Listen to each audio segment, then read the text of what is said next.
You're listening to the Empowered Divorce Podcast, where you practice being the chooser in your life again, one day at a time. Thanks for joining me.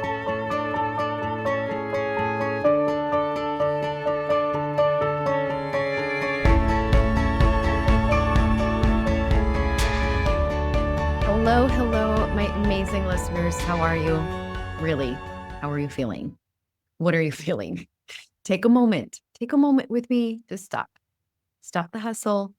If you're walking, just stop walking for a moment. If you're driving, stop gripping the steering wheel so tight. If you're doing dishes, put the cup down. Just stop and breathe. Breathe in and breathe out with me. One more. Breathe in and ask yourself, breathe out. What am I feeling in this moment? Notice your jaw. Notice your shoulders. Notice your stomach. Anything tight? Anything swirly? Stabby, pinchy? Just notice. Just notice. Don't judge. Okay, you can keep walking and doing the dishes and whatever else you're doing. Thank you for being here with me. I hope that today the thoughts I share are useful and in some way give you hope as you all are navigating and wanting to have an empowered divorce. I am talking about attachment today, and I know that attachment and understanding how we are showing up in a certain attachment style really is an important piece to understand about ourselves as we're trying to move forward and heal. And especially for those of you that are wanting to or ready to navigate a new relationship. I was just telling my ladies from the Dating Within workshop, we were talking about attachment. And one of the things that I said to them, and I'm just going to tell you all, and why sometimes I avoid this topic is because I don't like the idea of taking a quiz and being told that you are anxious or avoidant or disorganized, fearful. And then you walk away feeling like, well, crap, that sucks. And now I'm doomed. Right. And then we label ourselves, and it can often impact the way that you show up. It can also perpetuate the way that you show up if we identify too deeply with this attachment style. We often see this as a problem rather than seeing this as information. And that is my hope for today as I go through these different attachment styles. I'm going to have you ask yourself a couple self-reflecting questions and see what does resonate with you. But all of this is to gather information, to become self-aware, not to self-judge.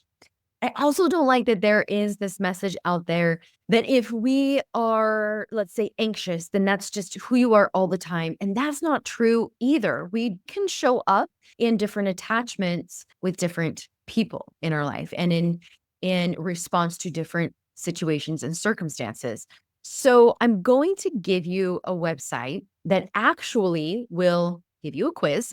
But what I like about this is it's going to give you results in 4 different areas. Your style from primary caregiver mom, primary caregiver dad, your partner, and then your overall general style. I like this so much better. But listen, listen. The results of your attachment quiz do not need to be the results of your life forever. Okay. And they mean nothing about who you are, about your worth, about your value, about your lovability.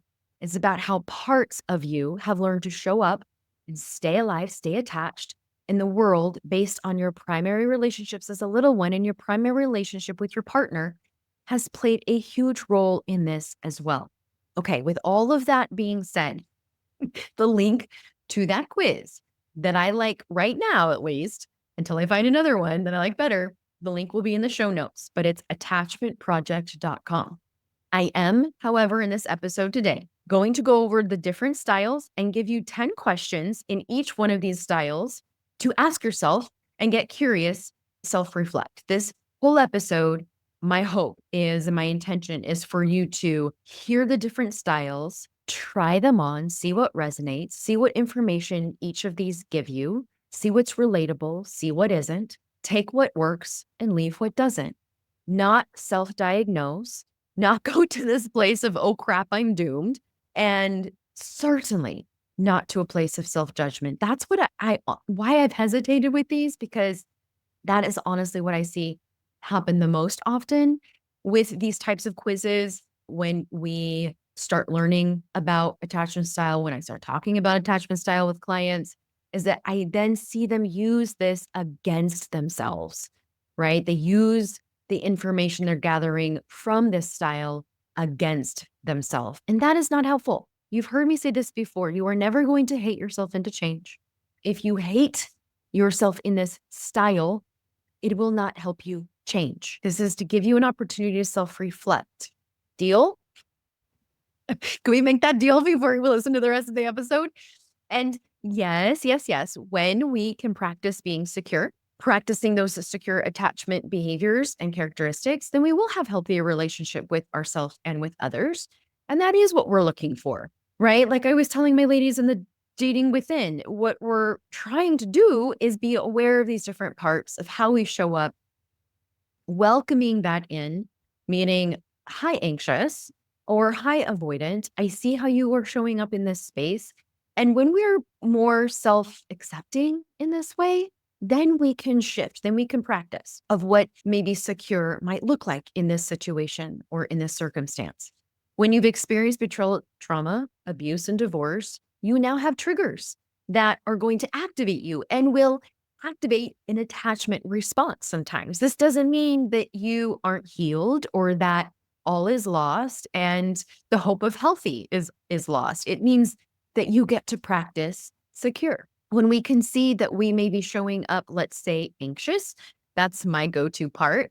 When we can see this, we can slow down. We can get more curious. We can slow down and not rush to assumptions or decisions, because we want to try to make and practice making decisions, viewing circumstances, and showing up more securely attached. That's overall what will be lasting, healthy experiences. And we are freaking human. Let's give ourselves a lot of grace. Okay, anxious attachment style. This particular style is my buddy. I have an anxious attachment part. She is very wispy. That is the best way I can describe her. And if you have seen Wicked, the latest Wicked with Ariana Grande, and how she flips her hair, like, you know how she's always like flipping her hair and she's looking left to right, and she's like, what's over there? What's over there? What's over there? Okay, this flippy, wispy. Oh, I'm dying right now because some of you are probably like literally going, Amie has lost her mind. But this is the visual of my part. When I think about my anxious part, like this is the visual I have. And I love this movie. And when I saw Ariana Grande portray this character and she's flipping wispy her hair, and I'm like, oh my gosh, that is my anxious part. Like that is the best visual that I have. When I see my anxious attachment part start to show up, this is how I see her. She is looking left to right, behind, in front for all of the ways that she might not be accepted or loved or chosen or approved of. And sometimes she gets activated. And when she does, this is the visual that I see. And she is just my anxious little girly. Anyways, anxious attachment style is a form of insecure attachment. It is often rooted in that deep fear of being abandoned. We don't want to be abandoned. Anxious attached people tend to be very insecure about their relationships. They often will worry about if their partner will leave them. And so they tend to be very hungry for that external validation, always needing external approval, needing to feel okay, not just relationally, but to feel okay intrinsically. It goes down to like, am I okay? Am I enough? Am I lovable? Am I worth being chosen? It can go to that deep of a need here. Anxious attachment is associated with neediness or clingy type behavior. They can get very anxious when their partner doesn't respond fast enough and constantly feeling like their partner doesn't care enough. When I am anxious, I find myself thinking things like, did I do something wrong? Did I do something wrong? My best friend, Alana, and I will joke about this sometimes because I notice my anxious attachment part. She shows up a little bit more during the part of my cycle right before I start my period. And I've been able to notice that pattern. And so I will see this part of me show up where if my friend hasn't responded to me in like, we Marco each other multiple times a day. Like we are always talking to each other. And so if 12 hours have gone by and then 18 and then, oh my gosh, 24, if my anxious part has been activated, then my first go-to is, oh my gosh, did I say something wrong? Did I do something wrong? Did I piss her off? Hi, anxious. Hi, girly girl. She's flipping her hair. She's wispy. She's wondering, did I do something wrong? Did I piss her off? So other things that that you might notice or resonate with if you are more anxiously attached, then maybe you're thinking things like, oh my gosh, they're losing interest in me. What if they're mad at me and they're just not saying anything? I need to fix this right now before it gets worse. If they really loved me, then they would prioritize me. Am I too much? Am I too much for them? Maybe I need to be different. Why am I always the one that feels like this? Relationships shouldn't feel this hard. I need to say something to make sure we're okay. This is where maybe those of you who are fixers, right? I need to fix, I need to jump in, I need to resolve, I need to make sure. Make sure is a key phrase here. I need to make sure that everything is okay, that they're okay, that we're okay. If I let this go, if I don't fix, then they might think that I don't care. These thoughts are often rooted with that core fear of abandonment and rejection, and a belief that your worth and value is tied to how others respond to you or feel about you. This can lead to behaviors like, for those of you who might be dating right now, over texting, over communicating. You might be doing this even with your ex, over communicating, needing to make sure that they know how you really think and feel, or that they have a certain perspective or perception of you. Maybe with your ex's family, we're doing this, right? Just notice when this shows up. Again, no judgment. Some of the self-reflecting questions that might resonate with you if you are anxiously attached.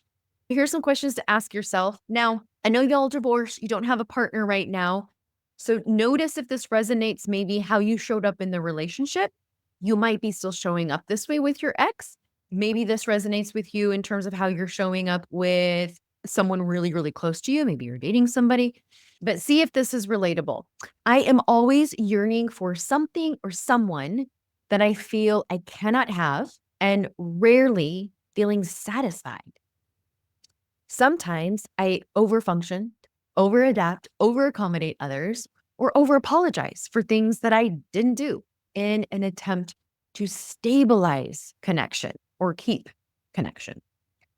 Over focusing on others, I tend to lose myself in relationships. So your needs, things that you want, all take second chair. It is difficult for me to say no or to set realistic boundaries. I chronically second guess myself and sometimes wish that I had said something differently. When I give more than I get, I often resent this and harbor a grudge. It's often difficult to receive love from my person, my partner, when they express it. Maybe you doubt it. It's difficult for me to be alone. If I am alone, I feel stressed, I feel abandoned, I feel hurt or even angry. At the same time, as I feel a deep wish to be close with my partner, I also have this paralyzing fear of losing the relationship with them. I want to be close with my partner, but I feel angry at my partner at the same time. After anxiously awaiting my partner's arrival, I end up picking fights. I often tend to merge or lose myself in my partner and feel what they feel or want what they want. Sometimes this can show up where we don't really know where our end ends and their beginning begins. There's this enmeshment happening. Okay, those are just a few things to self-reflect and ask yourself if you might be resonating with this anxious attachment style. Okay, now another attachment is avoidant. Just as I mentioned, we can show up with multiple styles and different people, and there are definitely some people in my life where this is how I am showing up, or I see myself show up or react and respond this way in different circumstances. When I see this part of me, she is wearing her workout clothes because she is ready to get crap done. This is my extreme independent part. She rage cleans to avoid. She is the one that will lift the freaking couch up the freaking stairs around the freaking corner by her freaking self because she ain't going to rely on freaking no one. Anybody relate to that? This is my extreme hyper independent part. And she's just ready to go. She's ready to work. She's ready to move stuff. She can lift whatever at all times. That's why she's in workout clothes. I freaking love her. And this is my avoidant attachment part when she shows up. So avoidant attachment is a form of insecure attachment style and is marked by the fear of intimacy or connection. Can't be vulnerable, can't really be seen too much, don't want to be seen, don't want others to know the real or the raw. People with avoidant attachment tend to have trouble getting close to others or trusting others in a relationship. And relationships can sometimes make them feel a little suffocated if they get too close, too real, too rough. You can see how if there has been trust, broken trust, betrayal in a past relationship, that this part may swing into action as a way to avoid getting close enough because they don't want to be hurt again. Those with this style typically do maintain some distance. They like their own islands from the other partner and oftentimes are very emotionally unavailable in that partnership. They prefer to be, like I said, on their island independently, by themselves, relying on themselves. It's safer in certain ways. And yet, again, long term and relationally, if we're looking for healthy, this isn't a healthy way to always show up. So avoidance might think things like, I don't need anyone. I can handle this all on my own. I can move the couch up the stairs. So for example, if I'm needing to make a point to Scott because I don't want to be vulnerable, because I don't want to really be seen, it feels for whatever reason a little too dangerous just to say, hey, I need help. This part of me will actually make a point to like start moving furniture and see if he jumps in, because if he jumps in to help, then that means he cares. It's a very avoidant way of seeing if this person cares about me. Does that make sense? That's how I've noticed in my own life this part show up.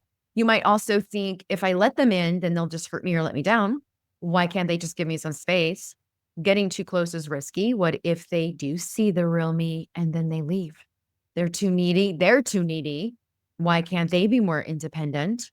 When really they're not being needy, they just want to be needed, which there's a difference. Emotions are messy. It's better to just stay in control, right? Don't let those emotions run the show. Can't feel them. They're too much. Maybe I'm too much if I feel them. I need to keep my options open because relying on one person isn't smart. And maybe thinking like, well, you know what? Everybody leaves. They're going to leave eventually. So it's best not to get too attached. This is avoidant attachment. They're known also as dismissive avoidant attachment. These thoughts are often rooted in, again, that fear of being seen, being vulnerable. And because if we don't trust ourselves, other people to meet those emotional needs and believe that emotional closeness equals losing our sense of autonomy and safety, then we're going to avoid. While this does create a sense of control in the short term, like I said, it can lead to emotional isolation and real difficulties long term in forming meaningful, lasting connections. Okay, so here are some self-reflecting questions to ask and see if this avoidant attachment feels like it's resonating with you. So ask yourself, when my partner, person arrives home or approaches me, I feel inexplicably stressed, especially when he or she wants to connect. I find myself minimizing the importance of close relationships in my life. I insist on self-reliance. I have difficulty reaching out when I need help, and I do many of life's tasks or my hobbies alone.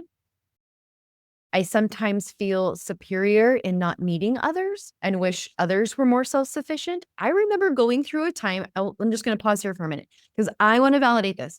I remember after my divorce going through a period of time where I was hyper independent. I was showing up very avoidant, dismissive. It felt safer to rely on me because at that point in my life, I felt like I can't rely on anybody because I can't trust anybody. So this is why I said what I said in the very beginning. I don't want you to put yourself in this box or category for life I want you to notice if this might be how you're showing up today. It might be situational or circumstantial. Let's just, again, be curious, not judgmental. All right. Okay. Sorry. Going back. So I'm going to repeat that one. I might feel superior, like a badge of honor, not needing other people and going so far as to wish like other people need to be more sufficient. They need to be more self-sufficient in their life. I feel as if my partner is always there, but would often prefer to have my own space unless I invite the connection. Sometimes I prefer casual sex instead of committed relationship.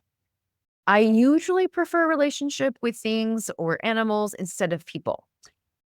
I often find eye contact uncomfortable and particularly difficult to maintain. It is easier for me to think things through than to express myself emotionally. When I lose a relationship, at first, I might experience separation elation. So, like, I'm fine. Go. See, I'm better off without you. And then I become depressed.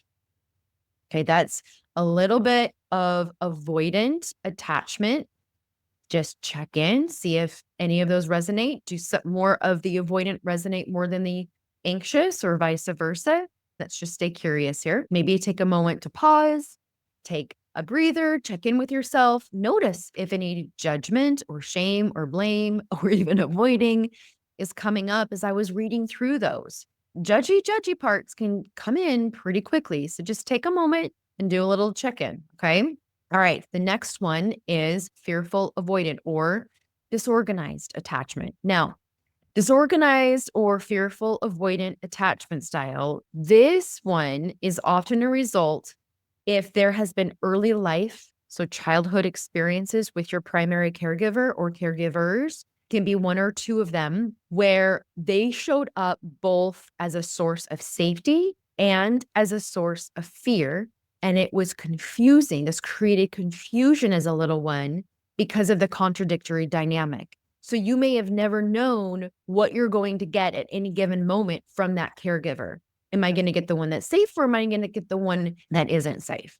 This attachment style comes from that mix of unresolved trauma and inconsistent caregiving when that care isn't reliable or safe. And it makes it really hard for someone to form secure, healthy connections with those caregivers, but with other people. There's a push-pull dynamic in this style. I need you, go away. I need you, I can't need you. I trust you, I can't trust you. It's this push-pull kind of dynamic. And that's why this style is a combination of both anxious and avoidant attachment styles. People fearful avoidant attachment, they desperately crave affection and want to avoid it at all costs. Is that relatable? People in this style, they are going to be reluctant to develop that close romantic relationship. And at the very same time, they have a dire need to feel that love by other people. Disorganized attachment is highly correlated with emotional dysregulation. So, a lot of anxiety, depression, PTSD, even personality disorders in severe cases. Not all, hear me right on that one.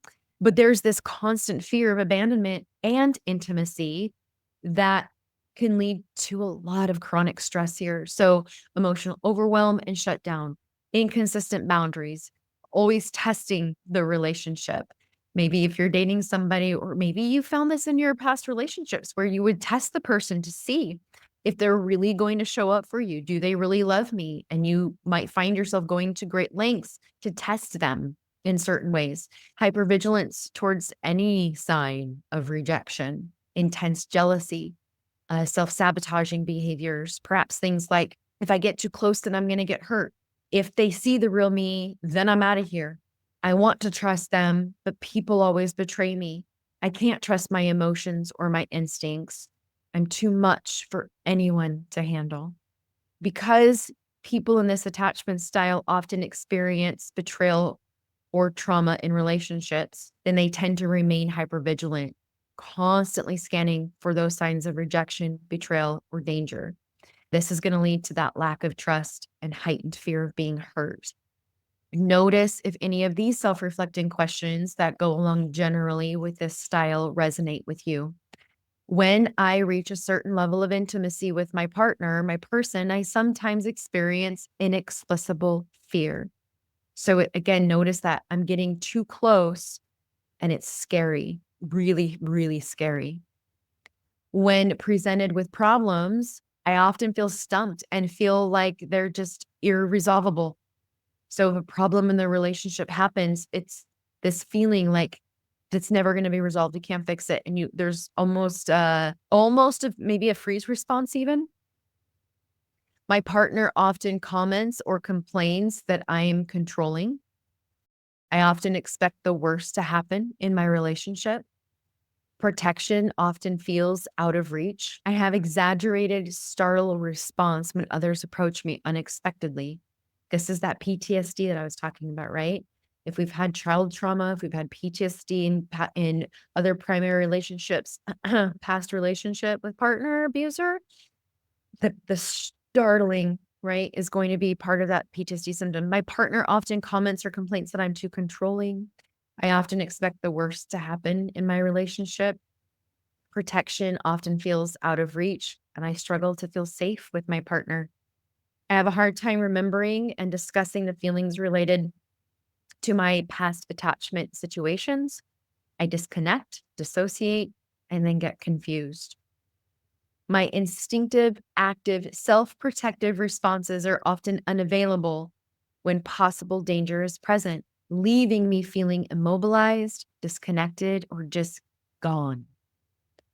Because I am easily confused or disoriented, especially when stressed, it's important for my partner to keep arrangements very simple and clear. So this might look like if there's any change in a plan, then it's going to throw you off, right? It's going to put you into a higher stress. When I am feeling more activated in my triggers from my past trauma in my past marriage, then I've noticed this part of me show up. And it's oftentimes, especially nowadays, it's often when I have recently been activated by my ex. It doesn't happen as much anymore, but I will notice that a little disorganized will creep in if those past trauma parts have been activated and haven't been regulated. So remember, disorganized goes back to that emotional dysregulation. So when I'm dysregulated, I notice that I can show up this way sometimes. Okay, and then lastly, and the one that we want to practice and will always need practicing, I believe, is secure attachment. When my secure part is in charge and really on point, this is my Zen girl. She is walking around with her arms swinging. She's got some pep in her step. She's tall, she's free, she's confident. There's a sense like shoulders are back. There's not looking left to right like the flippy, wispy one. There isn't a blocking everybody off, hyper focused, straight ahead, shutting everybody out. She's very observant, but inclusive. She has on mismatched clothes because she doesn't give a beep. And her hair is crazy, wild, and curly because she actually has naturally curly hair. And the secure part is wearing it wild and proud. She isn't worried, and she has a lot more access to love. Secure attachment style refers to the ability to form secure, loving relationships with yourself and with others. A securely attached person is going to trust other people and be trusted. A securely attached person is going to love and accept love and get close to others with relative ease. They're not afraid of intimacy, nor do they feel panicked when their partners need time or space away from them. They're able to depend on others without becoming totally dependent or extremely independent. When boundaries are needed, they're kept, they're enforced without angst because they have space to take up in this world. There might be thoughts like, I trust that my partner cares about me, even when we're not together. It's okay to ask for what I need in a relationship. And if for whatever reason that partner can't at that time, I know that I can meet my need.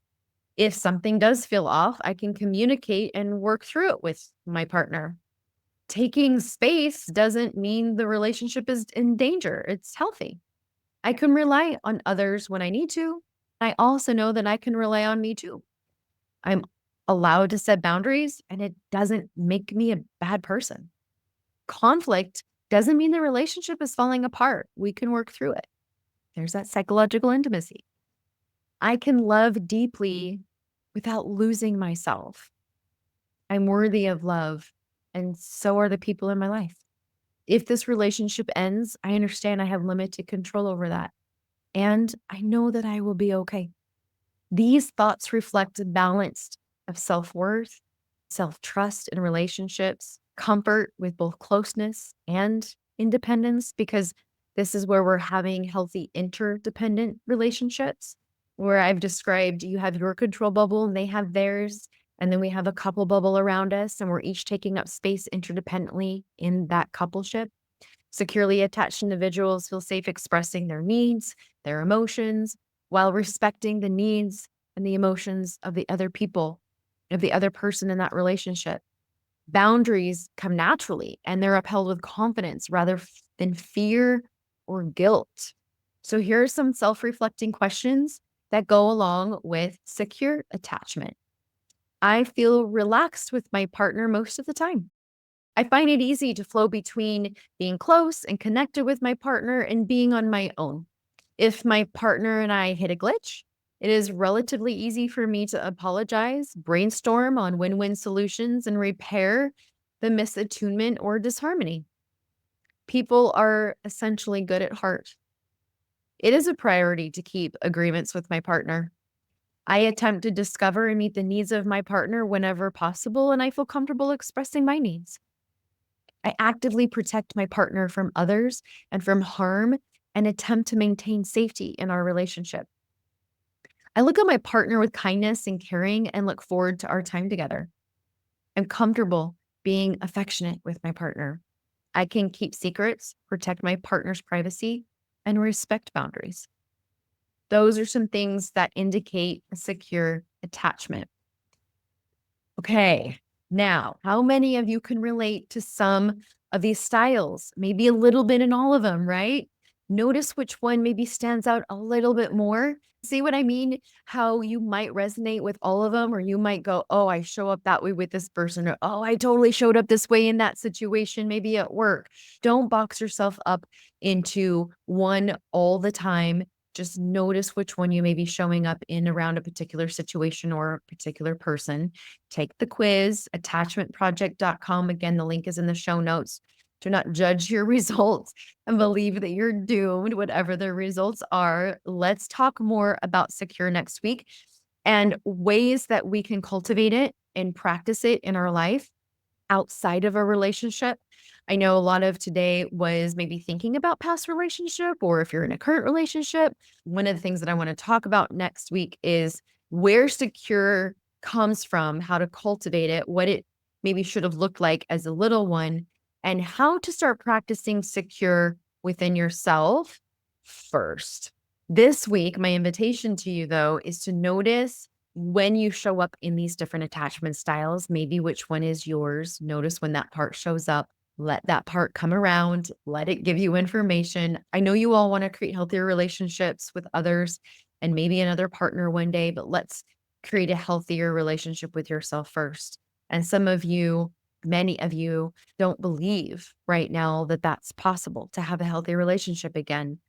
I just want to remind you that you get to believe whatever you want, that doesn't have to rule your life, and that doesn't have to be a fact in your life because it's something that's in the future. It hasn't even happened.